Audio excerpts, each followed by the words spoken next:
Hello everyone, welcome to our channel. आज हम लोग बात करने वाले हैं एक स्टॉक के बारे में जिसमें मुझे बहुत ही बढ़िया पोल एंड फ्लैग के स्ट्रक्चर से ब्रेकआउट देखने को मिला है।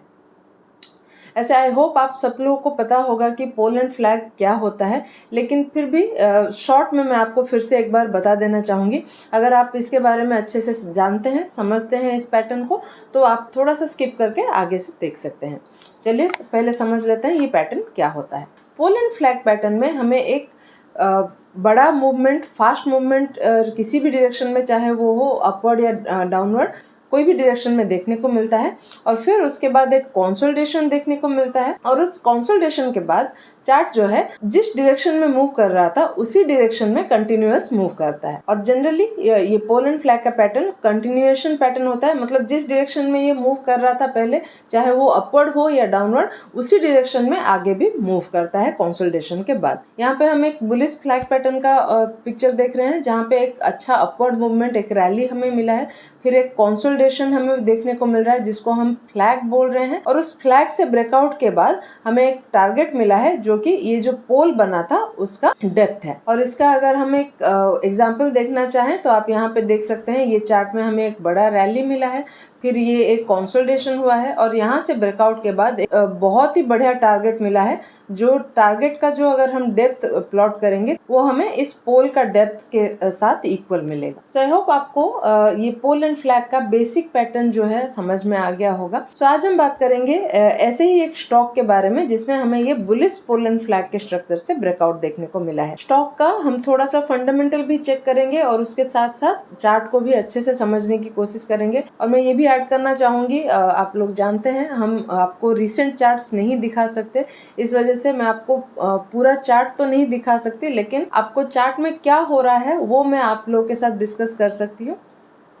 तो आप कोशिश कीजिए, हो सके तो अपना जो चार्ट है साथ साथ खोल के रखें, और जो लेबल्स में दिखा रही हूँ उस हिसाब से आप अपना लाइंस ड्रॉ करें, तो आपको समझ में आएगा कि कैसे क्या हो रहा है, और साथ ही आपको अपने टारगेट्स प्लान करने में भी आसानी होगा। तो हमारा आज का स्टॉक है जिंदल स्टेनलेस।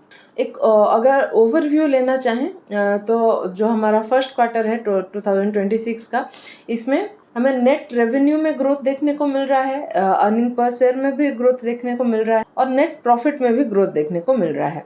जहां पे नेट रेवेन्यू में 8.2% का ईयर ऑन ईयर ग्रोथ देखने को मिल रहा है, और प्रॉफिट आफ्टर टैक्स पैट में भी 10.6% का हमें इंक्रीज देखने को मिल रहा है। और साथ ही ये ग्रोथ क्यों हो रहा है, क्योंकि हमें सेल्स में भी अच्छा खासा इंक्रीज अराउंड 8.3% का देखने को मिल रहा है। चलिए स्क्रीनर में भी इसको अच्छे से समझ लेते हैं। तो यहाँ पे हम देख पा रहे हैं जो इंडस्ट्री पी है 23.5 है, और स्टॉक पी जो है वो 24.2 है। तो स्टॉक यहाँ पे स्लाइटली ओवर प्राइस्ड है, लेकिन ऑलमोस्ट मार्केट के हिसाब से ही है, बहुत ज़्यादा नहीं है।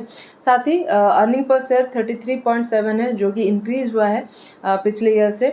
प्रॉफिट ग्रोथ हमें 9.42% का यहाँ पे देखने को मिल रहा है, और डेट टू इक्विटी रेशियो जो है वो 0.27 है, जो कि काफ़ी बढ़िया है। चलिए अभी थोड़ा प्रॉफिट लॉस स्टेटमेंट देख लेते हैं। यहाँ पे हम देख सकते हैं सेल्स में हमें अच्छा ग्रोथ देखने को मिल रहा है, जो पहले मार्च 2024 में 38,356 करोड़ का था, अभी वो 40,182 करोड़ का मार्च 2025 में देखने को मिल रहा है। और इस क्वार्टर में भी हमें अच्छा खासा यहाँ पे सेल्स देखने को मिल रहा है 40,937 करोड़ का।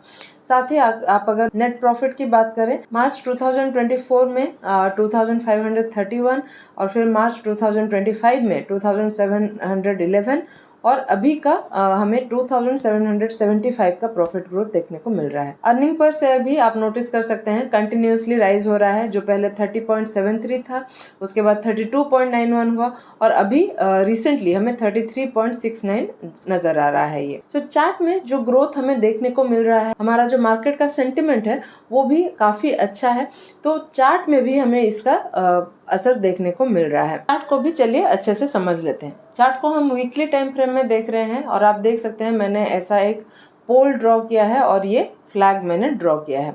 तो आपको कुछ ऐसा स्ट्रक्चर देखने को मिलेगा पोल एंड फ्लैग का, जहाँ पे आप देख सकते हैं इस फ्लैग से ब्रेकआउट के बाद स्टॉक यहाँ पे थोड़ा सा कंसोलिडेट किया है और फिर यहाँ पे अपवर्ड मूवमेंट अपना चालू किया है। तो जैसा हमने अभी भी देखा, फंडामेंटल में नंबर्स अच्छे हमें दिख रहे हैं और उसके साथ साथ यहाँ पे एक स्ट्रॉन्ग ब्रेकआउट हमें देखने को मिल रहा है। और RSI भी अगर आप नोटिस करेंगे, जो काफी समय से 60 से नीचे था, वो अभी 60 से ऊपर आ गया है। तो यहाँ पे ये जो चार्ट है ये थोड़ा स्ट्रॉन्ग होता हुआ हमें नजर आ रहा है। लेकिन ये भी यहाँ पे ध्यान देना है कि ये जो लास्ट कुछ दिनों में चार्ट में काफी फास्ट मूवमेंट आ गया है, तो हो सकता है यहाँ पे थोड़ा सा पुल बैक हमें देखने को मिले। तो ऐसा मैं क्यों बोल रही हूँ, चलिए उसको भी समझ लेते हैं। तो यहाँ पे आप देख सकते हैं जो निफ्टी मेटल है उसमें हमें दिख रहा है कि ये जो 9500 का लेवल, इसके आसपास ये चार्ट यहाँ पे रेजिस्टेंस एक फेस कर रहा है। तो ये अगर रेजिस्टेंस यहाँ पे ऐसे ही फेस करता है तो हो सकता है सारे मेटल के स्टॉक्स जो हैं उन पे उसका थोड़ा बहुत असर जरूर पड़े। और उसके साथ साथ जैसा कि मैंने बोला कि इस पर्टिकुलर स्टॉक में भी, जो जिंदल स्टेनलेस का स्टॉक में भी एक फास्ट मूवमेंट हमने ऑलरेडी देख लिया है। हो सकता है इस वजह से भी थोड़ा हमें पुल बैक देखने को मिले। सो अभी के लिए मेरा स्टैंड क्या है इस स्टॉक के लिए, मेरा इस पे अभी ये व्यू है कि क्योंकि एक शार्प मूवमेंट हमें ऑलरेडी मिल चुका है, तो थोड़ा सा पुल बैक के लिए, थोड़ा सा कूल डाउन के लिए मेरे हिसाब से वेट करना सही रहेगा। लेकिन ये भी बात है कि क्योंकि एक बहुत ही बढ़िया ब्रेकआउट हमें देखने को मिला है, इस पुल बैक के बाद एक अच्छा अपवर्ड मूवमेंट भी देखने को मिल सकता है। और जैसा कि हम बात कर रहे हैं एक पोल एंड फ्लैग के स्ट्रक्चर से ब्रेकआउट है, तो जो अपवर्ड मूवमेंट होगा वो इस बड़े पोल का जो डेप्थ है, उस डेप्थ के हिसाब से हमें एक बड़ा टारगेट भी आगे मिल सकता है।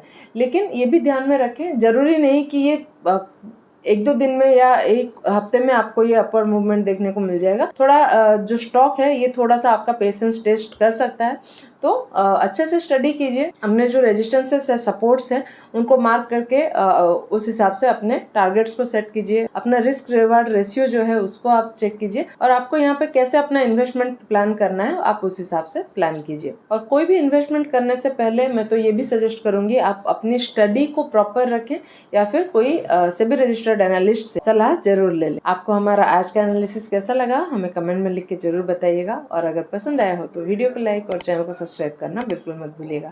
ऐसे ही और टेक्निकल एनालिसिस के साथ मिलते हैं अगले वीडियो में। Thank you.